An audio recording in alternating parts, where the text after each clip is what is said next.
Hello, everyone, and welcome to the Your Mark on the World show. I'm your host, Devin Thorpe, and today's guest is Joe Sanberg. Joe, welcome to the show. Oh, thanks for having me, Devin.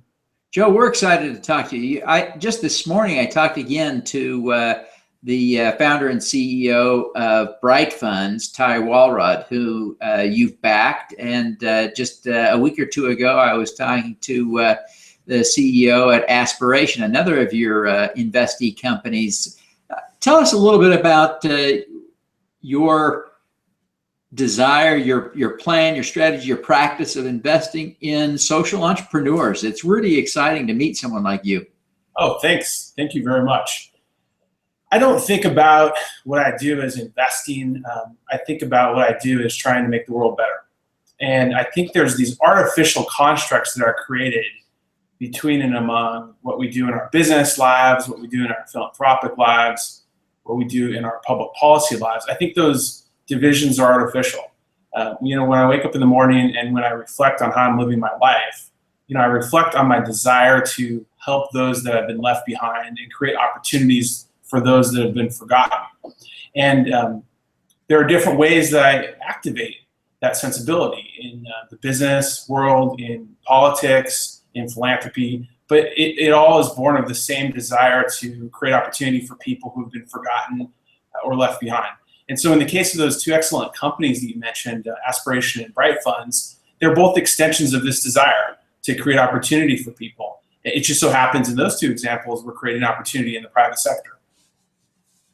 Well, Bright Funds is just a wonderful company. We set up, announced kind of officially this week the creation of the Your Mark on the World Fund, which is a fund that Ty helped me organize so that we can encourage the fans and followers of this show and my work to contribute to 16 nonprofits that will help make a big difference in the world. And so I'm a firm and big fan of the great work at Bright Funds. And of course, your friends at Aspiration are doing some wonderful things as well. Maybe you would want to take a minute and brag about the work they're doing. My pleasure. And first of all, congratulations on the partnership with Bright Funds. We think it's going to be a real win-win. I'm excited about the work Aspiration and Bright Funds are doing. And briefly, let me describe the missions of both companies. Aspiration set out to become a financial firm for everyday Americans that builds products that everyday Americans need.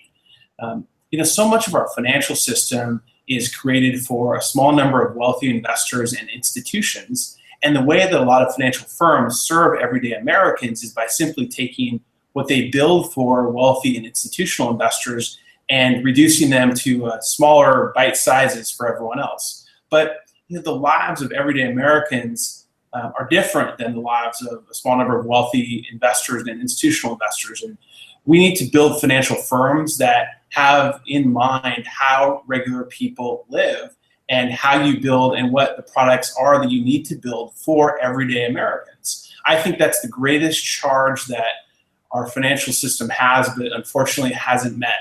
I'm really excited about Aspiration because I think we have in Aspiration one of the most significant efforts to build a financial firm focused on the needs of everyday Americans. And it starts with trust. The fundamental breakdown in our financial system, and I think across our society, is that we have lost trust among each other and we have lost trust for organizations and for systems. The only way to rebuild trust is to first start with an act of trust. And I think what's so revolutionary about Aspiration is in its pay what's fair approach, in where customers actually get to choose their fee for financial products and can even choose to pay zero and still be served the same.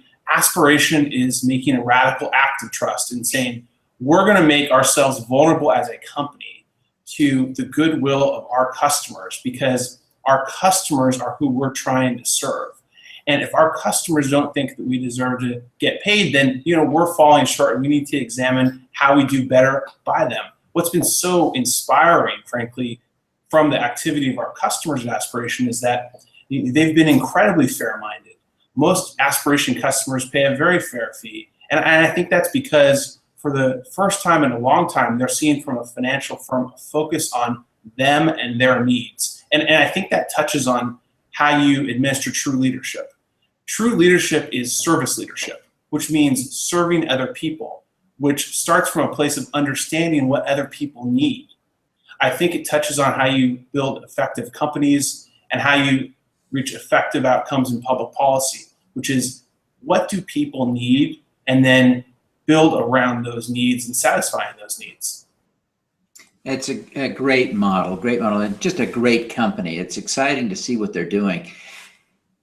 In preparation for our discussion today, I asked you a few questions, and one of the questions I asked was, the secret to your success, and you responded that faith in God was an important key for you, and a number of people have commented to me now about that. It's clearly intriguing to people that in this day and age, you would openly express your confidence, your faith in God as being a factor in your success. I think it struck people as courageous. Tell us a little bit more about your views on this, if you would.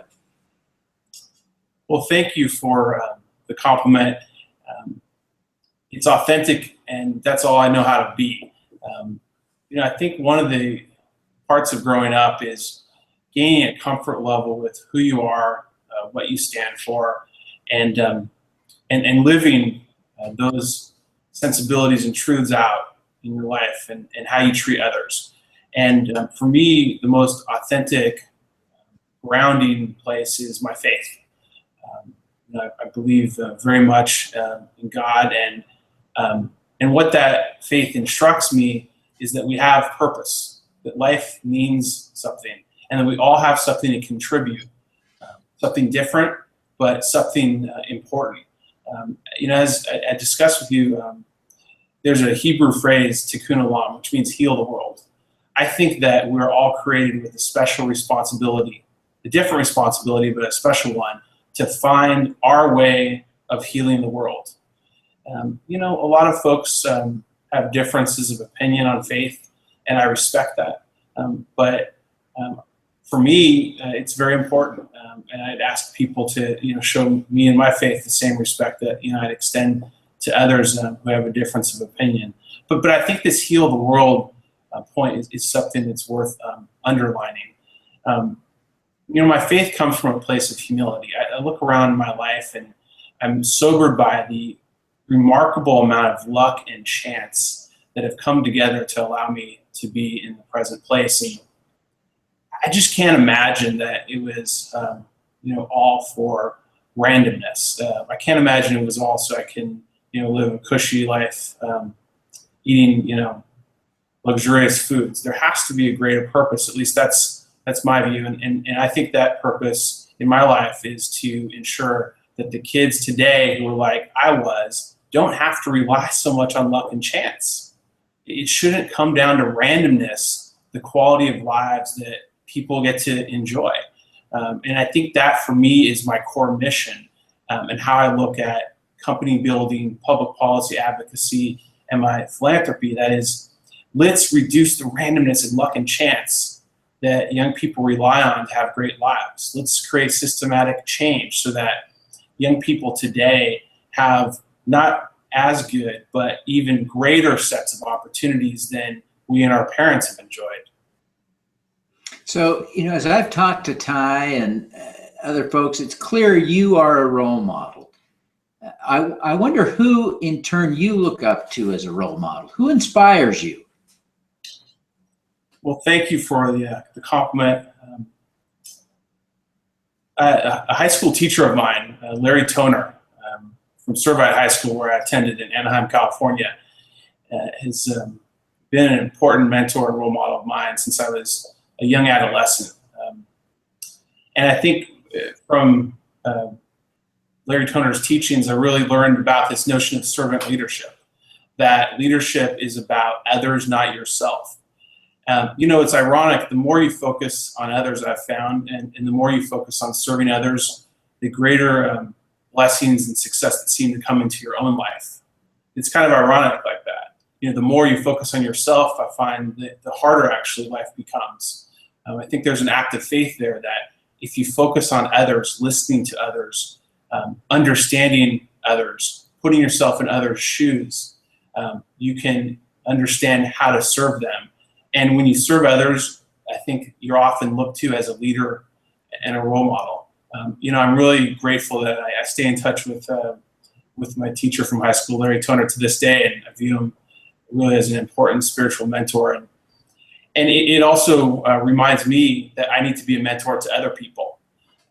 Many people grow up without a strong family unit and need mentors. And I hope that those listening and watching this interview will think about who in their lives they can mentor. I think it's one of the most important acts of leadership and service that we can extend to others, is to mentor and coach and teach and just show an interest in the development of other people.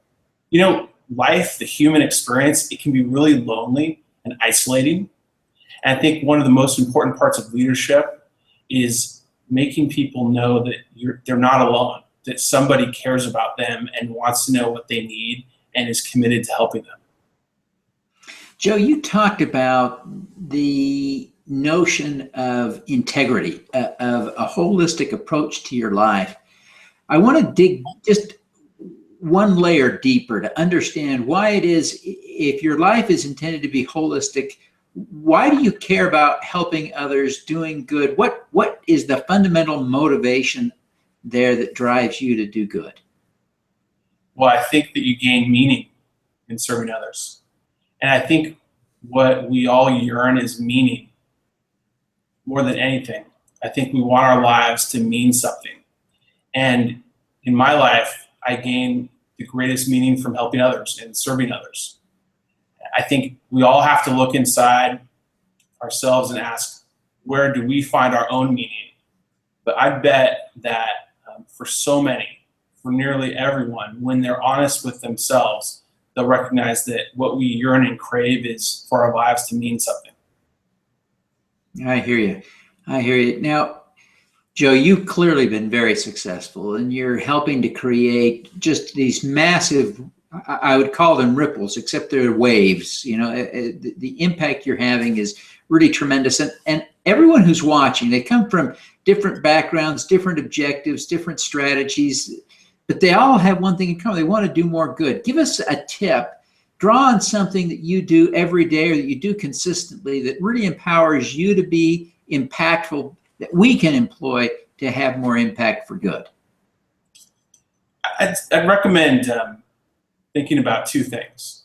One, think carefully about where there is great need and analyze that great need and determine how you can solve that need.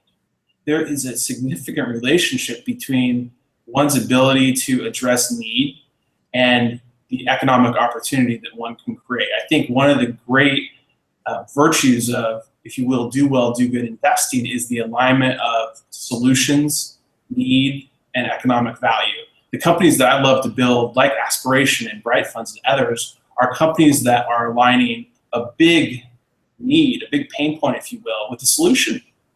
And I think what's exciting about free market is that when it works best, economic rewards accrue to those who are developing effective solutions for big needs. And I think the second recommendation I'd make is think independently. Think independently. Respect other people's opinions, but ultimately do your own research and develop your own data-driven judgments. That makes perfect sense. Well, Joe, we really appreciate you taking the time to be with us today. Please, before you go, tell people how they can connect with you, to learn more, to follow your work, to learn more about your portfolio companies, et cetera.